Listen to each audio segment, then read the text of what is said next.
goes, you know.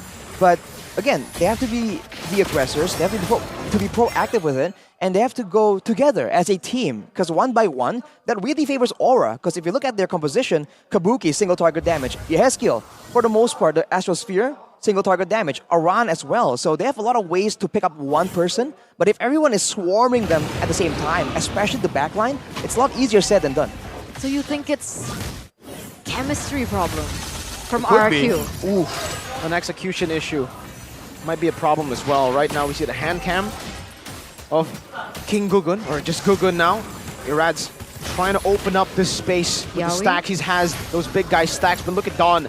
No Faraga armor already, all of them revealed. And you can see Yaoi with the conceal.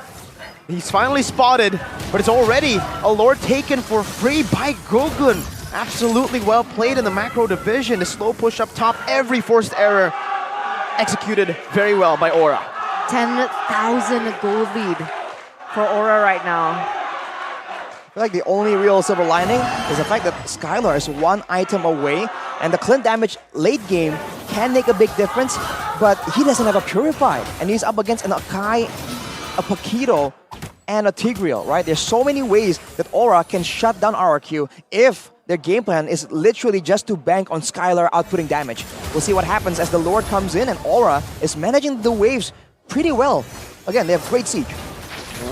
Karuki, a little bit of damage. And the bottom, Yaoi! With an implosion onto 3! Venus Fury onto 2 again, but Kabuki already got the space enough to burst them down. What an initiation, what a set! But it's RRQ who wins out with the backline damage dealer in Skylar. Free hitting Aran, dashes forward, it's a bait with a flicker. Now Aran baited in, but he has a flicker also to get out. Also that immortality, they've cracked open 2 base turrets, 1 left in the bottom lane. Astral Echo again onto Brusco, but RRQ have defended. Is this the power spike? Is this the turn? There's just a big engage, but unfortunately for Yaoi, it's a 3-man implosion, but Skylar wasn't involved in that. And when they were cutting backwards, you saw Aran and Gugun just try and make the plays happen, try to build on the amazing initiation, but that's where the crowd control comes in. Octa was able to survive, and the Terrify, the knockout from the Eternal Guard, really swung the fight in favor of RRQ. So now they are closer, but they're still at an 8k gold disadvantage. So it's a great start if they were trying to mount a comeback, but there's a long way to go from here. It's beautiful foresight. That's all I can say. That was beautiful foresight from both Skylar and Octa. Sure, Octa got caught, but he was still able to flicker out in time. And Aran will be able to get that away from Irad. That's a low blow, bro. That's a low blow. Yeah, he was hiding in the bush, right? You would expect the boxer to just stand in front and go 50-50, but no. He's a cheeky boxer. He's a street boxer. He's a street boxer. Streets. That's the Aran that all the Aura fans are just hoping to show up, right? The Aran that dares to go in risky situations, knows his exit plans, takes away resources away from RRQ. This is the Aran effect in full swing. But we'll see if that can last, though. That's the thing. Octa just picked up a holy crystal. Look at the damage dealt. That's insane. The Hezkiel. Where is Octa? Who hurt you? Number 5. Number 5. All the way down. At this point, he is very much utility. It's the poke coming in from Yehezkiel, right? And he has been landing his shots. And that's the problem now for RRQ. Like, just as they're trying to go for a setup, they're already caught a little low. It gets chaotic, and that's exactly what Aura Fire wants. A chaotic RRQ, something that isn't systemized to be able to land in those CC combos that Aura has. The big issue for RRQ right now as well is deciding who exactly is supposed to be in the front, who's supposed to get information and survive. Because I think initially it's supposed to be Dawn on the X-Borg. That's usually who we see sacrifice, but Irad has been just walking up right here, taking some damage, and he's very immobile, so this becomes a dangerous situation. Yaoi. Conceal in the back now onto Irad. Jumping forward, Death to his welcome, implosion. Gonna be cancelled, munched up, but Irad gets melted down. Oh, 2-man stun onto Kabuki! He's able to dash away, Yaoi's still there, Gugun securing the Lord. Around with the flank right now, as that's gonna be Skylar still in the base, waiting and clearing the waves. RRQ did not have the same vision for how that fight was going to go. They did not have any follow-up. That was already really good on Kabuki. If they had followed up on that play, man, the 2-man stun, maybe with a bit more damage they could have done something, but Skylar wasn't around. So there's no way they're going to take that fight and risk it. And now with the Lord marching in, can Aura end? 5-man, Astral Echo. Dawn pinned down right there as Kabuki makes quick work of that Faraga armor, but it is all a distraction for the Lord to be taken down. Bottom lane, pushing in, shoved in, but Kabuki doesn't have a lot of range, and they're still going to be able to defend these one base turret and keep staying alive. 20 minutes in. Wow. But it's the right base turret. It is the right base turret. It's the one in the side lane. It's the far lane. But that's it, right? The setup coming in from Aura Fire, because Aran has been so annoying. Have you seen him? He's just constantly pushing in that top lane. Skylar forced to deal with it. And now he picks up a new item. Skylar? Got the Great Dragon Spear, because now he knows he's going to get chased down. He's the only real threat that Aura has their eyes on. And he is forced to just itemize for so many things right here. He needs some magical defense. He needs some physical defense. Yeski and Aran is a deadly combo, man. Physical and magical damage, they can both one-shot your backline. So Skylar has a lot of issues to deal with himself. And on top of that, he needs to try and find windows here to really carry the game. There's only one turret left. I think for RRQ, they just have to try and maybe play some mind games, man. Because if they just wait it out, it's just gonna be another siege yet again. All right, Yaoi's already in place. What about the items here, Rashi? Does anything stand out? Well, there's no real blade armor, actually. I would assume that, especially with a carry, there's going to be a blade armor being built for someone on the side of RRQ, but that isn't around. Of course, everyone else is building defense, but for Irad in particular, he has the Radiant armor, but you have to keep in mind that now, it doesn't stack instantly. There's cooldowns before adding each stack. So it doesn't stack instantly up to 6 stacks anymore. So it takes a while to ramp up. So Yeskill is definitely going to be doing a lot of damage to him still. Yeskill 109 KDA so far. One of the weak links highlighted by a lot of people, but he's been performing quite well here. Very, very consistent, reliable as well. That constant damage coming through definitely is one of the deterrents that RRQ Hoshi are currently facing. And Yaoi is still in the same position as he was. How many seconds ago? Maybe even a couple minutes ago. Yeah, kind of reminds you of a setter like Chaknu, the guy who would sit in the bush for 3 minutes on Kufra just to conceal and find an angle, or someone like Beloyski even at M5 on the TIG, rotating across the map just to circle around. And luckily he can do that, because Yeskill can open up the map and look for the information that is normally processed in by the roamer.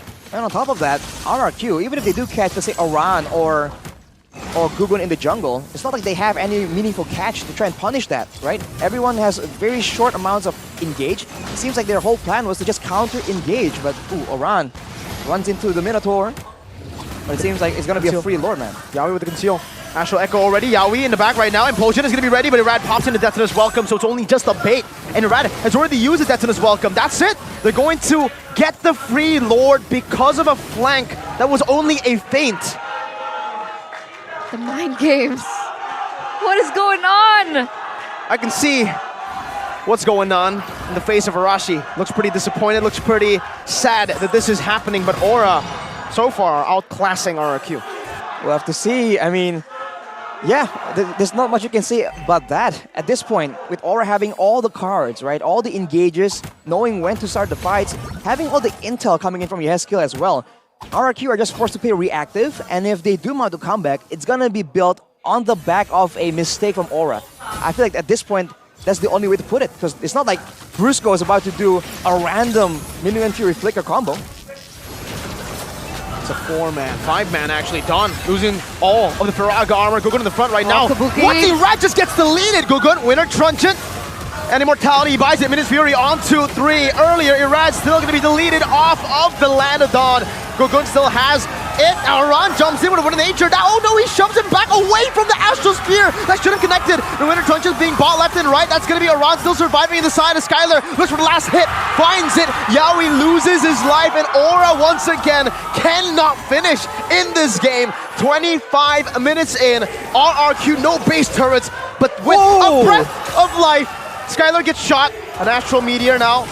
Skylar wants to look for a play here, but he has to be careful. That's another Astral Recall and a shot. Oh, that would have killed him. Skylar dodges. Okay, enough. Yeskill, come on. All right, 3 2-for-1 trade in favor of RRQ as they were able to defend it. And look at the tides completely turn. RRQ on their opposite arc looking for a base turret, but they still can't. They don't have any minions. And you see that Gugun walked up and retreat the cannon minion to ensure that the tower just stands that much longer. 20 seconds to go, and I feel like right now is where RRQ needs to try and look for a fight, even though they have no engage whatsoever, man. This is their period, their window to try and get something with a member's advantage, but they can't do it. Aura just backs away, waits for the backup, and now it's back to the same situation. And with Aran in the picture, there's no way RRQ can force Aura into a fight. They have to wait yet again for the fight to happen in the base where their counter-engage composition can really take root. And if that happens, that's it. That's over, right? I mean, 26 minutes in already, the death timers are enough to make one mistake GG. Yeah. That's it. It's getting so much more intense now. But no way. Oh, He did bro. it. The Hezkill did it. 10 and 10. If you look at the score, 1-0 and 10. Wow. Ouch. That's 4,000 gold lead. That's a great stat to have. Now RRQ, once again, pulled away by the split push, by the Aran effect. I think they might just let it go. If they want to risk it, this is going to be a huge risk. They risk getting backdoored, and they also risk the straight out losing right here without being able to catch the more prio members from the side of Aura. I think they might just have to let it go. Let's see. I mean, Dawn is giving information. Irad's already on standby, but Yawi too. Dawn losing the Faraga armor, getting shot down again. No Faraga armor. Irad now has been delegated the job to open up this side of the map. Skylar earlier was able to get a good shot on Aran, but he's still slow pushing that mid and the top side. He's always just staying out of the vision pocket. So that RRQ will be constantly thinking, where is this Paquito? Are they flanking? Yawi as well doing the same thing. both. Gugun is holding on to the Lord. Irad taking control. But they're going for They it. want to commit right now. Paquito's up top already in vision. Irad versus Gugun, but it's Hezkill! What? Who finds it? Now it's Irad who falls to Kabuki, and Yawi finds an implosion to bring them back. Say goodbye to Brusco, say goodbye to Irad. The two imports taken down by Aura now, and only the Indonesians left to defend. Don Skylar and Octa. They have the wave clear. They have the wave clear. Do they have enough firepower in them to defend this? The Lord is already marching in that mid side. Brusco and Irad, their main frontliners are gone. Hezkill's already going in. Gugun, Yawi, they're looking for their timing. Oh, Hezkill, what? He walks up, loses his life, but it's all just a bait right now. As Kabuki will stay targeted with Nature and the Lord. They needed a miracle to defend that, and they won't be able to create one. Aura secures game one over the Kings of Kings. Ladies and gentlemen, Eterna is grinning at me. No, I'm not. Liar. But wow! What an bit- unexpected turn of events. A bit of an upset.